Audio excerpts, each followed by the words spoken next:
And welcome to XPlay. On today's show, we have Metal Gear Acid, one of the biggest games coming out for Sony's new handheld, the PSP. You know it's a card battle game, don't you? I know. How can they take one of the most revered action games to turn into a card battle game? No, it is the last straw, but what can we do about it?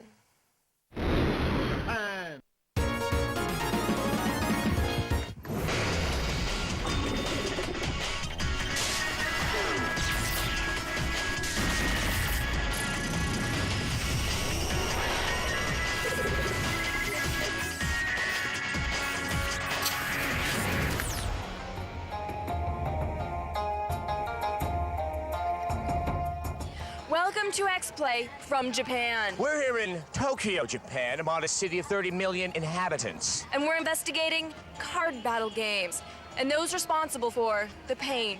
And those who have been ensnared by its deceptive pleasures, because I can spot a card battle fanatic from a mile away, like that man over there wearing shoes. So how long have you been taken in by the card battle charlatans?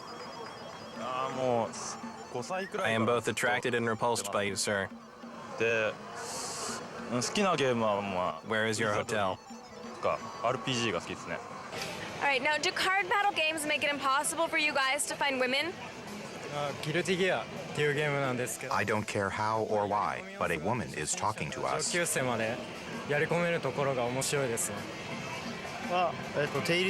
This is almost as good as Pokemon. Almost. If a stranger came up to you and offered you a card battle game, what would you say to him? You don't have any idea what I'm saying, do you? I feel very uncomfortable about strange men approaching me on the street. Mother, help. I hope all you youngsters out there can take an example from this fine, fine young man. Who would win in a fight, Ash or Yu-Gi-Oh? I've had a stabbing pain in my head all week. I hallucinate shapes falling from the sky on a regular basis. Haha. The pain is unbearable. Please help me. Card battle games has spread through the industry faster than the clap in a fine Nevada bordello. This burgeoning evil of video games, simulating cards, simulating video games, has perverted gamers' minds, fostering the idea that imagination could one day replace years of sophisticated graphics programming. To fight this, XPlay now stalks a leading culprit of this mafia, Pokemon. With Nintendo's release of two Pokemon titles, Fire Red and Leaf Green, it's time to stoke the scapegoat fires and declare, from hell's heart I stab at thee. Now, into the breach. Pokemon fans are doubtless excited to have two new games to play. Sadly, I have to pop that little bubble for you. These games aren't new. They're remakes of the original Red and Blue Pokemon games. If you've already played those, what would motivate you into buying Fire Red or Leaf Green? First, both games say they have new content. Technically, that's true. There are some islands that hold some new Pokemon. There's also Teachy TV, which offers demonstrations of how to play, but that doesn't change the fact that most of the content here is recycled. Everything old is old again. Second, don't be fooled by that Scylla and Charybdis of game marketing. Enhanced graphics and sound. Granted, it's the GBA. We're not expecting the world here, but come on. If this isn't an 8-bit retro thing, then I don't know what is. Oh, and the music? It won't win any Grammys either. Finally, both games include a wireless adapter that snaps onto your GBA. This surprisingly neat freebie lets you battle your friends without a link cable. And anything wireless is cool. Imagine the extra fun you'll have playing not from 3 feet away, but 10 feet away. Perhaps Nintendo realized that $30 for a remake is a little steep without some techno bling included. Just a theory. If you're a Pokemaniac, you'll probably get every Pokemon game no matter what. Both Fire Red and Leaf Green are capable, if uninspired, remakes of earlier titles. Titles that spawned the herpetic outbreak of the card battle juggernaut. Both Fire Red and Leaf Green get a 3 out of 5. So, yeah, there's the corrupting influence of car battle games for you. They can fool you into buying a game you've had for over half a decade. At least some people around here know that to do real battle, you need real implements of war, not pieces of paper. Because everybody knows violence is the international language. There's some bastardized language around here. Yeah, and it's really funny, too. Prepare to be shocked with Shad Grimgravy. Joyce, Conrad, Ionesco, and Danielle Steele, they are the masters, nay, the choreographers of that sublime entomology we call English.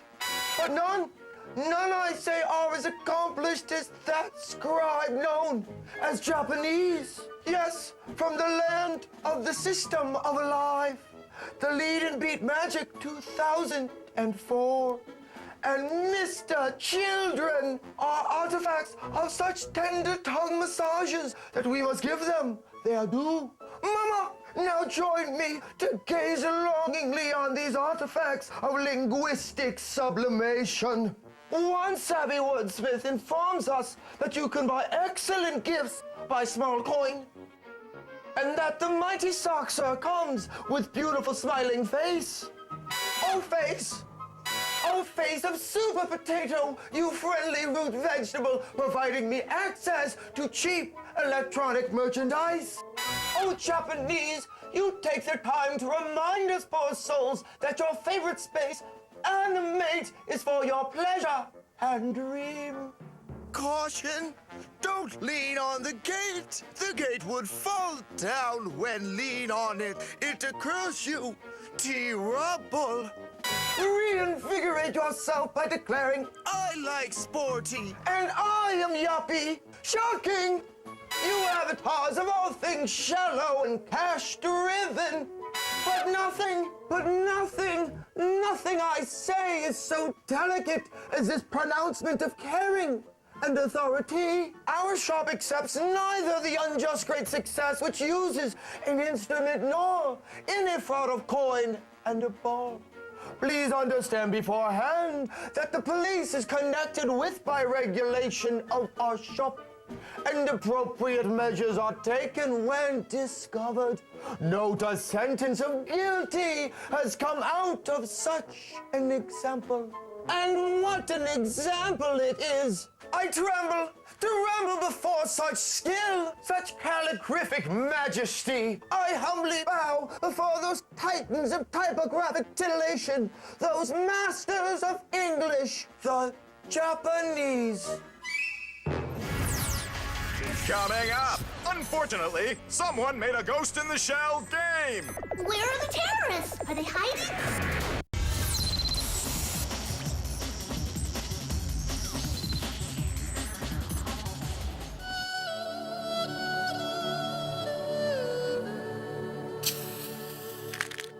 Welcome back to XPlay. We are in Japan studying card battle games, their dangerous effects, and find those responsible for creating them. Now, we have found something of a positive sign. Here behind me is the entire collection of Ghost in the Shell Standalone Complex, the incredible television series based on the amazing and famous anime film. Though its placement, that is something of a concern, is right next to the Video Girlfriend Library. And on the other side, Pokemon and card battling.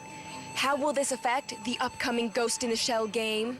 Watch our preview to find out.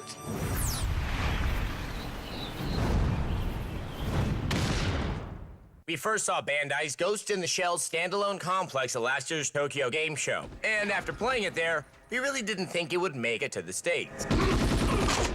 But never underestimate the desire of horned-up American anime fans to see a cyborg woman in tight clothing. Who's the peeping Tom out there? I don't know, but I bet he cosplays. See, we like the Ghost in the Shell movies. Roger that. We even like the TV series. Roger that. And when the game came out featuring cyborg cops Kusanagi and Bato, we were hopeful. What happened? Good question.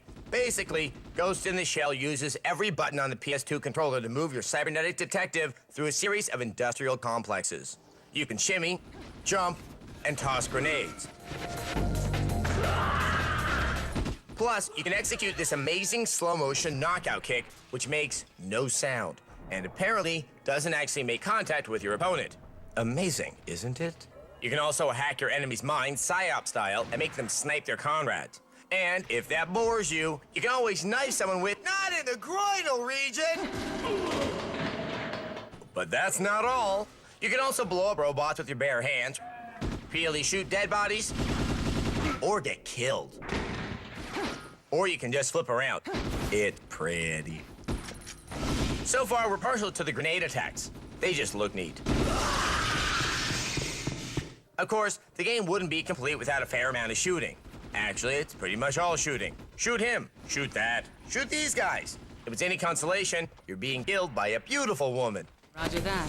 So far, the voice work is, well, listen for yourself. Mr. Bato! Where are the terrorists? Are they hiding? And the plot. We really didn't understand the plot, but it involves rice. What? Rice? Anyway, so far the game does a nice job of making the heroes look acrobatically cool, and the villains do some tumbling of their own.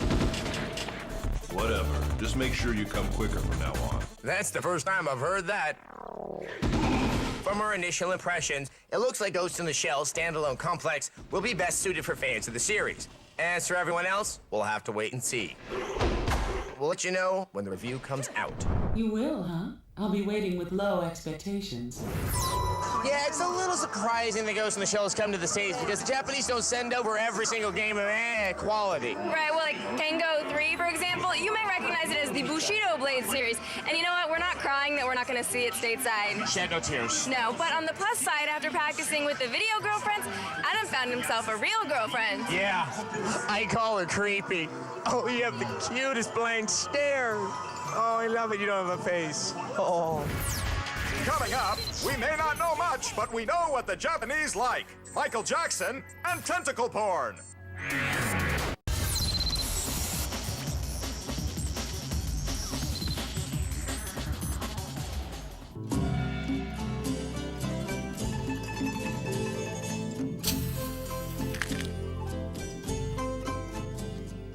Welcome back to X-Play in Japan. Now we're exploring card battle games, their terrible effects, and we're searching for those who created them. And here we are inside of a Japanese game store. It's very apparent that the lack of logic behind the card battle games has permeated all of Japanese gaming. This here is the Attack of the 50-Foot Woman game, proving yet again that some anxieties do cross the Pacific. There's also Dog of Bay. You play a dog that's also a person, that's also a rock star. You're trying to make it to the top. Of course. Super Gal Palic Hour. Then we have this game, which is a simulator of being a third-year high school teacher and dealing with the monumental problems that come with a job. The end of the game comes when your class graduates. It's really beautiful. We also have this game. You play a fish. It's basically a fish simulator, and you try and eat and not be eaten. And Michigan, the corporate outsourcing simulator. Well, yes, these games are weird, but nothing still comes as close to perhaps the weirdest moment in all of gaming history. Space Channel 5, Part 2. Back in the evening of the Dreamcast's life, Sega released Space Channel 5 Part 2, a bigger, bolder adventure featuring sexy space reporter Ooh La La. It eventually made it to US shores on the PS2 and remains one of the stranger entries in the perpetually strange music dance genre. Go, my robots! Show those humans how to boogie! A series of dance-related robot attacks prompts Ooh La La to investigate. Turns out, a wacko space criminal named Purge has decided to make everyone in the universe dance for him using a ballistic groove cannon. To this end, he kidnaps the space president. Your precious space president, Peace, has been captured by us, the Rhythm Rogues. Purge is endlessly pleased with himself and even has his own startup space channel. I amaze myself. Amaze yourself nevermore, Purge. Ooh La La won't stand for dance crime in this galaxy. As she struts through each stage, Ooh La La has to copy the moves of her enemies as they try to attack her with their groove energy. Up, down, down, shoot, shoot, shoot, shoot. A simple game of Simon Says at first, a brutal endurance test later. Occasionally, you'll have the opportunity to rescue hostages from the robot armies. Ooh la la, save the board, cheerleaders. Roger. Of course, Ooh La La still finds the time to have a jam contest with her rival, Pudding. Hey, get in trouble with the space police. People call me Pine. Eastern Venus Space Police. And team up with Michael Jackson to take on Purge. You can't make this stuff up, folks. Thank you so much. Successful rescue. Each stage ends with the inevitable giant boss that conveniently plays by the copy my moves rule. As if that weren't enough to qualify Space Channel 5 Part 2 as a weird game, the sequel goes into more risque territory than the first game. Look, tentacles! Can you handle it, Ulala? Oh, not there. But the strangest is yet to come. Once you rescue Space President Peace, he bursts out with the closest thing to a Burt Bacharach song ever heard in a game. I stand still alone at twilight. Outside of city lights, I found something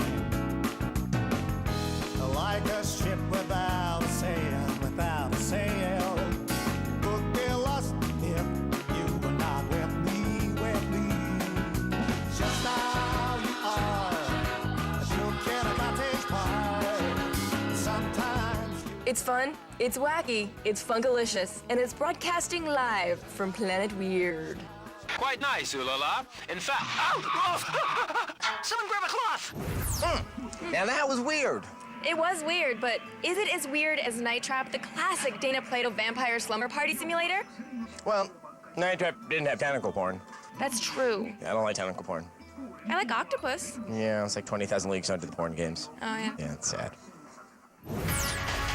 Coming up, yeah, it's Metal Gear Acid for the PSP. Wait, it's a f***ing card battle game?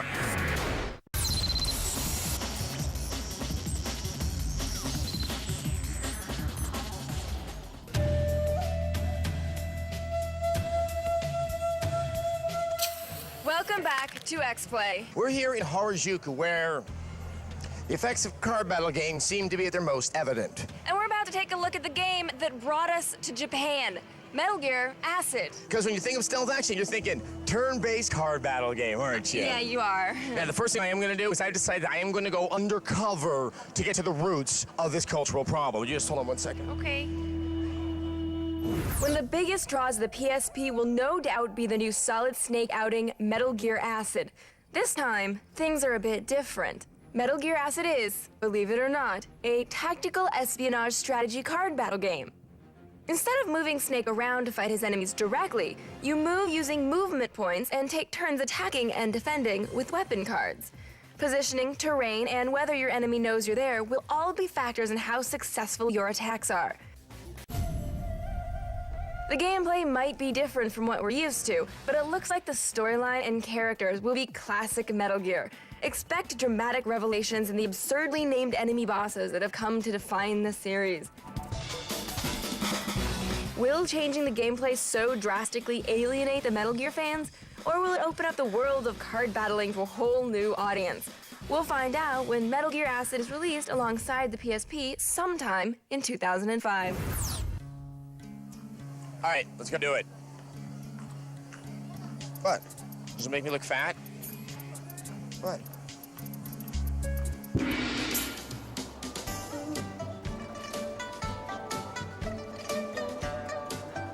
Hey there. Do you think I look pretty? Oh, okay.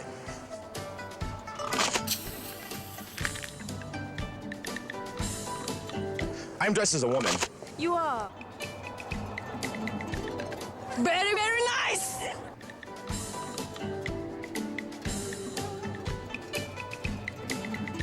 Excuse me. I'm wondering if you can help me.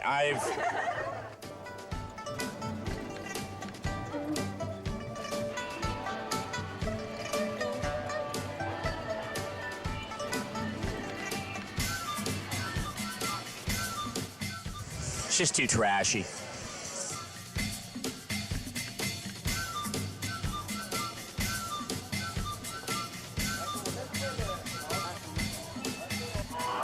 Where can I find the guy who's behind all the card battle games? That way? All right.